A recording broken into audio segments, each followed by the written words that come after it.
I'm concerned about one other area of the team. And I just still don't know what to make of Brock Purdy.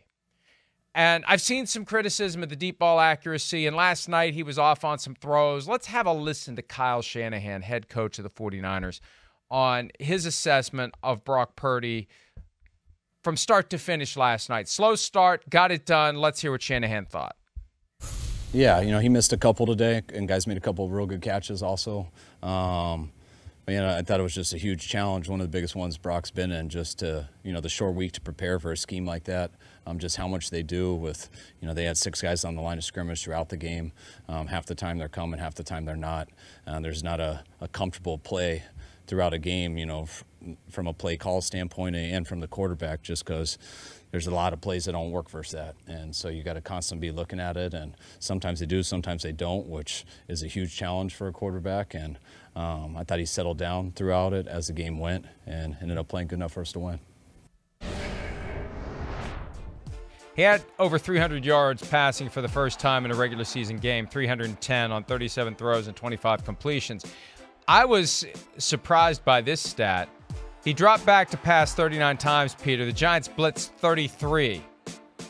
According to Next Gen Stats, as far back as they go, that's the most any defense has ever blitzed in any game, 33 out of 39 snaps. Wow. That's amazing.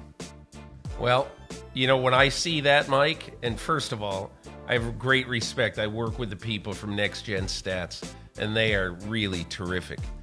But that surprises me. It didn't seem like that last night. And maybe that's a fairly good sign that the 49ers were blocking them up for much of the night. But I think I would just say this. I've noticed this in particular about Brock Purdy, okay? And that is, how in the NFL, it's either, Bill Parcells once coined this phrase. He said, I try to stay off the roller coaster because with you guys, meaning the media, every week it's either euphoria or disaster. And you almost notice it now, not week by week, but series by series.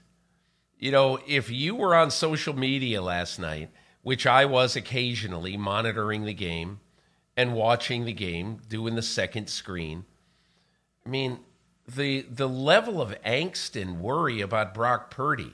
Look, he threw 2 touchdown passes that were beautiful throws just dropped in a bucket. One to Debo and one to the young guy, number 10. I'm sorry, I forget his name. But one to number Ronnie 10 Bell. at the front, at the front pylon on the left side was absolutely fantastic. 2 great throws. And yet, all I'm hearing, all I'm reading, oh boy, Brock Purdy, he's sketchy. I don't know about Brock Purdy. Listen, all I know is this. Brock Purdy has played over 3 quarters in 11 football games in his NFL career. And he's 11-0. So I understand people are hesitant and people are not sure about Brock Purdy, and I get it, and he does need to continue to prove himself. But I think it's ridiculous, the amount of skepticism week to week. Well, I still don't know. Last pick in the draft. Watch the games. And yes, he missed some throws last night, some very hittable throws. And again, that's what happens with quarterbacks sometimes. It really does, and you know that. So I guess the way I look at this, Mike, is I think the 49ers are in great shape with Brock Purdy. Fantastic shape. And for those who would say, well, he got hurt last year, got hurt on a fluky play, hurt his elbow. That's the way life goes. Played 47 games in a Power 5 conference where the vast majority of those games, the talent on the defensive side of the ball was better than their talent, and at Iowa State. So I guess the way I look at this is, I know everybody wants to keep saying, well, this is a big test for Brock Purdy. That's a big test. What test hasn't he passed? Other than, hurting his elbow against, against the Philadelphia Eagles. So I'm not worried about Brock Purdy at all. I have 3 points to make, and I will make them as succinctly as I can. First of all, as to the elbow injury and ensuing surgery, and I believe I echo a comment that was made by Al Michaels after Amazon showed the very graphic of the surgical procedure where the incision in the elbow and the opening of the body. Please give someone a warning. Some of us are eating food while we're watching the game, and we don't need to see a video depiction of someone's arm being sliced and opened so we can see what's inside. Thank you very much. Some of us were eating chicken wings last night, and it's a little bit too graphic on the graphic when you're eating chicken wings and things are being cut open and we're seeing bones and tendons and stuff. Second, there's this vibe around the 49ers quarterbacks, and it's just dumb luck, but they feel cursed. So I think if I'm a 49ers fan, I'm always worried about something because something always happens with a quarterback, whether it's an injury or whether it's a fluky thing in the worst possible moment. And with Purdy, we saw it last year. Everything was great. Oh, okay, Purdy, QB3. He's winning games, and here we go, an NFC championship. And my God, we could actually beat the Eagles, and boom, there it is. So I feel like they're always holding their breath a little bit. I think the 49ers, Peter, are the ultimate hold-your-breath team. For the reasons we've already discussed with these ultra-violent runs where you're fighting and scratching and clawing, and you just are going to get hurt at some point. And then you got a quarterback issue, and when's he going to get injured? Because they always seem to get injured. And you're constantly, if you're a 49ers fan, everything's great, and you're constantly holding your breath for what's going to come next. And the last point is this. At some point, Brock Purdy's going to have to make a big throw in a big spot. I don't care about him missing throws in the first quarter. That happens. Everybody does from time to time.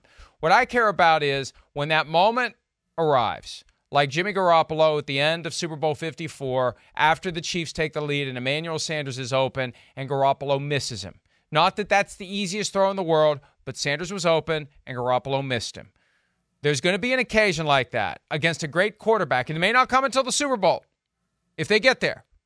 Maybe it's Mahomes. Maybe it's Josh Allen. Maybe it's somebody else. But do you rise up and make big throw in big spot after other quarterback has made big throw in big spot to take the lead late in the game? If it even gets to that, maybe the 49ers are going to be so good he never has to. But that's the one thing that is wait and see for me with Brock Purdy. Does he make big throw in big spot in a playoff game? Well, I think you could say that about a lot of quarterbacks, can't you? Can't you say that about Justin Herbert? But until we know. Can't you? I agree. I agree. You can say that about guys who were drafted. You can say that about guys who were drafted in the top 5, 6, 7. Can you say it about Tua? Yes. Can you say it about Josh Allen even? He's made some, but let's see him do it in a Super Bowl. I understand what you're saying, but Mike, my whole thing is, my feeling about Brock Purdy is very simple. He is being judged on automatic skepticism because he was the last pick in the draft. That's it. Automatic skepticism. Even though in the first 11 games he started and played at least 3 quarters in those games, or I'm sorry, not started, but played at least 3 quarters in the games, that he hasn't lost a game yet. And I'm just saying, in the immortal words of Laura King, I'm just saying that I think he is judged on a different level and a different standard is used to judge Brock Purdy than it is to judge other starting quarterbacks in the NFL. I don't like it. Well, but I understand it. He was the last guy taken in the draft, so there's automatically going to be built-in skepticism no matter where he is. He was the 3rd guy on the depth chart last year when he finally got his chance, and there's a sense that he's just the guy who is holding together a machine that runs perfectly well regardless of what he does. At some point, though, you have to make that throw like Garoppolo didn't, like Jared Goff didn't in Super Bowl 53. There are plenty of guys that fail, and there are plenty of guys that pass. We haven't seen which guy Purdy is. That's all to be determined. And when you're a 49ers fan who has to wonder on what ancient burial ground did they build Levi's Stadium and desecrate and create some, curse that is fallen over the team, that they're destined to get close and never finish. That's what they've been since 2019. 2020 was wasted because of injuries, but they've been 21, 22. They keep knocking on the door and they can't get it in. It comes back to quarterback. So I understand why people are nervous. I understand why people are taking a wait-and-see approach. And I'll say this also, Peter. I think this is part of it. You may disagree with me, and that's fine. Wouldn't be the first time. I think when you think of a franchise quarterback, you think of Joe Montana, Dan Marino, right?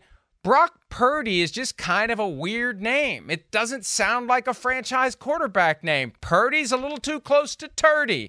I just think people have a hard time looking at that name and saying that's a franchise quarterback. I know when I first saw that name. That easily is the most ridiculous point you've ever made. That's easily the most ridiculous point you've ever made. Yes. That's absurd. That's one of the silliest things I've ever heard. I guarantee you I'm not the only person that's like, well, that's not a quarterback name. When he first landed on the radar screen last year, it's all factors combined. It makes people inclined to say, let's wait and see. Let's wait and see. Can he stay healthy? Let's wait and see. Can he make big throw in big spot? Let's wait and see. And it's all, I think, a direct result of what happened last year. Everything was moving in the right direction, and he got injured through no fault of his own, but it still happened. So, Brock Purdy. I guess I would not Joe make Montana. this point. I'll make this point. Okay, if Joe Montana's name was Joe effing horse crap, he still would have been one of the greatest quarterbacks of all time. Well, that's all I can say. He would have made all right. If Brock Purdy's name is Joe Brock Horse Crap Cool, he will be pretty darn good. There have been studies about, like the whole vibe of. You know what it is, Mike? Here's the thing. You have too much time to think. Sometimes you ought to just get away and go watch Leave It to Beaver reruns and watch Gilligan's Island reruns. You ought to watch Perry Mason on Prime Video. Hey, that's one of my bingey things. Have you ever seen a good quarterback? Have you ever seen a good quarterback named Lumpy? Not me. I just think it's part of the overall quarterback vibe. There hasn't been a good quarterback named Lumpy because there hasn't been a quarterback named Lumpy. Right. Because he's never made it to the NFL because he never got past high school. He never got on the field in high school because his name was Lumpy. Hey, I got a quiz for you. Mike, I got a quiz for you. Go ahead. I got a quiz for you. You ready? What was the name of the actor who played Lumpy Rutherford on Leave It to Beaver? Oh, God. I would have never remembered his last name. I do not know the name of the guy who played Lumpy You're going to love this. His name was Frank Bank.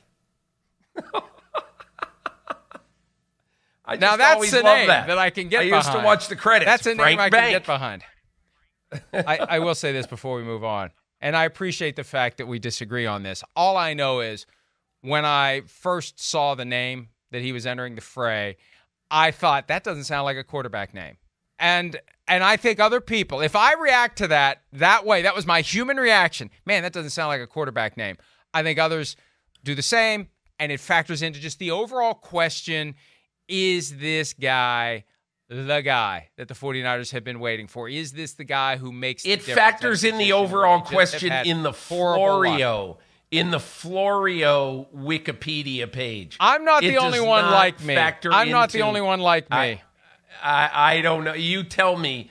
Anybody who legitimately says, I don't like that as a quarterback doesn't sound like a quarterback name. That is going to be a factor in what I think of him as a player. That's the most absurd thing I've ever heard. You got to. Well, I got more for you. We got a long show, so we got another 90 minutes, King. Not all of us are called King. Not all of us get to walk around with the moniker of King. So anyway, hi, it's Mike Florio. Thanks for watching PFT on YouTube. Hit subscribe for the latest news and analysis from Pro Football Talk.